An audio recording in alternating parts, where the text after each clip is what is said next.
Okay, hey there, medical researchers. So this is the third step in this playlist. This is medical mysteries note taking.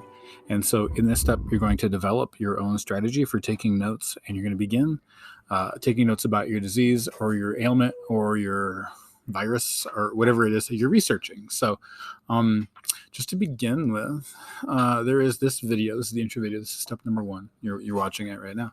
So there's this idea of trash and treasure note taking. That when you're taking notes, what's the trash and what's the treasure? What do you want to try and keep and hold on to so that you can use it when you're trying to present, when you're trying to write about or speak about your research and what you're learning, and what is not important and what do you not need to keep.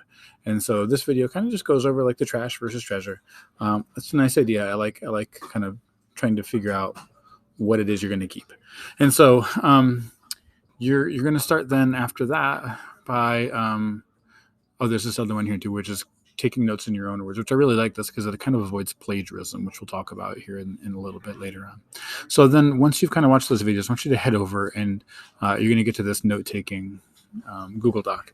Now, this is if you are taking notes through digital sources here, if you want to take notes on your computer. If you wanted to take notes on a piece of paper, and you have a specific style of note taking that you want to use, maybe it's paper, maybe you want to take notes on note cards, you can do that. You don't have to do it here in the Google Doc.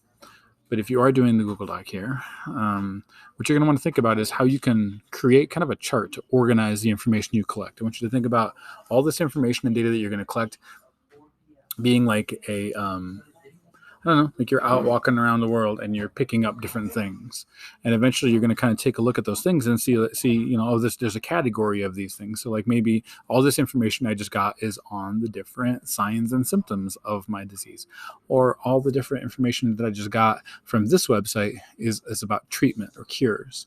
And so I want you to start to think then about which categories do you need.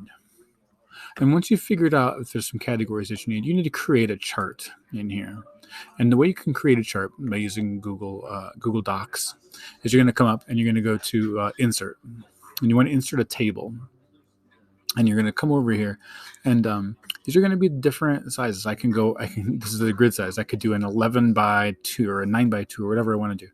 Generally, you want to say, well, if this one over here is going to be the category, and then this is where I'm going to put my notes. You just want to go like 2. And you can go down, do a 2 by 6 or whatever like that, and look, you're going to get a 2 wide by 6 tall. And this will work pretty well for what I think we're going to be doing. You can always take these lines and move them to the side here. And then I can put my category here. So I could put something like if I wanted to do my signs and symptoms, that's going to go here. And then any website that I use, I can keep track of my signs and symptoms. I can write things over in here that I learn. There is one must do, and the must that you must do, I'm going to put that in here, must do, is you must figure out how your disease or your ailment, how it affects your body system. So how does it affect my body system? Because we're focused on that body system and you are a specialist in that area, you need to know how this disease that you're researching, how it affects your body system. And then the only other must do is we must keep track of our sources. And that'll be in the next activity on this playlist. It talks about sources and how you're going to use them and which ones you're going to want to keep. But you really need to keep track of sources. So somewhere down on the bottom here, and we're going to create another chart. And that other chart that I'm going to want to use is going to have probably just a bunch of these. And it'll be like the website that I used. And I actually might insert a column on the left here. There we go. So another 2 by whatever. And so this would be maybe like the source, and this might be like the date that I was there, and so I have that information. So let's say I am on, I don't know here, what website is this? The Mayo Clinic, and I got information about Graves' disease. On this day, I can come in and I can write that down. So you're out, you're finding things, you're learning about stuff. My biggest advice to you would be use your own words. So if I come in here and I'm seeing that, oh my gosh, look at 30% of people with Graves' disease show some signs and symptoms of this Graves ophthalmopathy. which is like bulging eyes and a greedy sensation in the eyes. So instead of just copying this here, because this doesn't mean much of anything to me, I'm going to take notes in my own words and come back up here. And signs and symptoms might be they have this eye condition where they have bulging eyes, bulging, gritty eyes. That does not sound pleasant.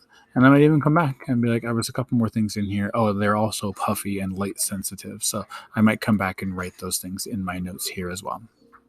So in summary, you are responsible for checking out this trash and treasure video, this take notes in your own words video, and coming in and creating your own note catcher. Okay. And you might copy what I did up here. That's totally fine. You might do this on paper. You might have your own way of doing things. But either way, you're designing your own categories and taking that information and putting it into useful information for you. All right. See me with any questions.